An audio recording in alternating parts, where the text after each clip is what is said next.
It was the dead of night, a time when shadows stretch longer and the air grows colder. I had just slipped into a deep sleep when something stirred in the darkness. Suddenly a cold chill crept up my spine, dragging me back from my slumber. My eyes fluttered open, adjusting to the gloom. That's when I saw it. Standing at the foot of the bed was an ethereal figure. It appeared to be dressed in a white suit, its face twisted into an inhuman, angry scowl. The face was what really drew my attention. The nose was almost non-existent, the head was completely bald. Its skin was glaringly white, almost like it had a faint glow to it. The eyes were dark pits that were seemingly trying to bore into my very existence. What was so bizarre about the whole situation was how easily I could make out the facial features on this being. I couldn't move. I couldn't even breathe. It was as if the air itself had turned to ice. The wraith stared at me with those dark, unnatural, furious eyes, its presence heavy, suffocating. It didn't speak, didn't move, just loomed there, as if waiting for something.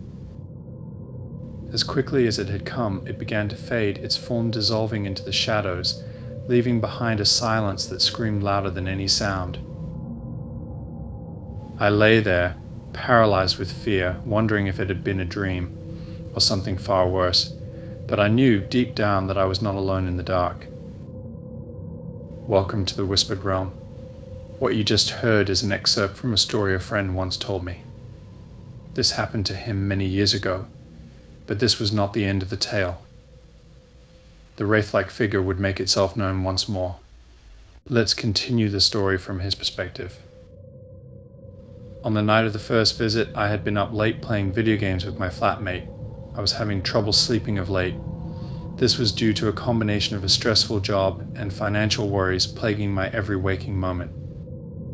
In fact, it was due to the lack of sleep that I had written off my first experience with the wraith-like apparition as a dream, or at the very worst a hallucination brought on in my sleep-deprived state.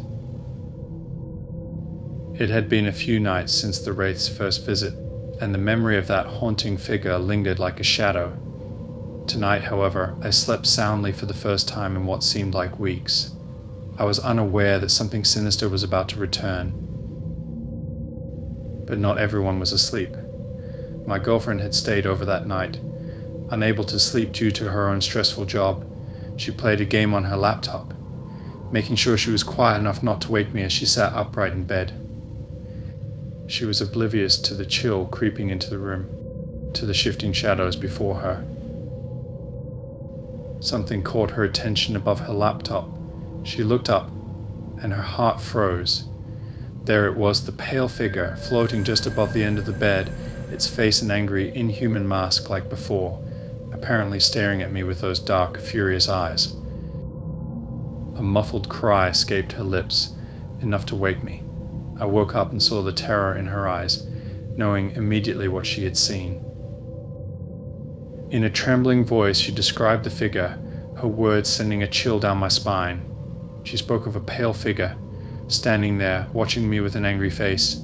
She didn't know that I had seen it before. I hadn't even told her about it, dismissing it as a hallucination. From her account, the being immediately vanished as soon as I awoke. After a moment to calm herself, she tried to apply logic to the situation. Maybe she was seeing things after staring at her bright laptop screen for hours. As if images from the game she was playing imprinted themselves onto her vision. I nodded, knowing otherwise. I wasn't going to share my story right now, though. The next morning, I found myself sitting across from my flatmate at breakfast, the memory of the night's terror still fresh in my mind. I hesitated, then apologized. If my girlfriend's muffled cry or our subsequent discussion had woken my flatmate, I was sorry. My flatmate looked up. His expression was tense. After a pause, he admitted to seeing something strange in his room last night. A pale figure had walked through his room roughly about the same time my girlfriend had just seen it, which was slightly after 3 a.m. It just passed by, disappearing through the door into the hallway. He didn't recall any distinctive features, but remembered something of a subtle glow to the apparition. I felt my blood run cold. Now we had all seen it. The wraith seemed so real, and it appeared to be growing bolder. It was no longer just a presence in the night. It was something far more terrifying, something that wouldn't rest until it was seen by all. From what my friend told me, the mysterious entity they dubbed the Pale Man never returned to that house again. He did say other strange paranormal activity continued to occur until the day he moved out of the apartment, but nothing on this scale. So what do you think? Did the wraith truly haunt his home, or was it all just an eerie coincidence? Interestingly, the wraith my friend described bears a striking resemblance to the Slenderman. Something to note here was the event took place back in 2007, which appears to predate the Slenderman by 2 years. It also shares similarities with other cryptids like crawlers and even greys, all of which are pale figures that evoke fear and mystery. Could these be a common thread in the human imagination, or are they something else entirely? Personally, I don't know what to think about this story. Regardless of whether I believe it or not, it makes for a fun and unnerving tale that I've heard many times before. Let me know in the comments below and share your thoughts or similar experiences with otherworldly entities. Thank you for watching, and I'll see you for the next unsettling tale.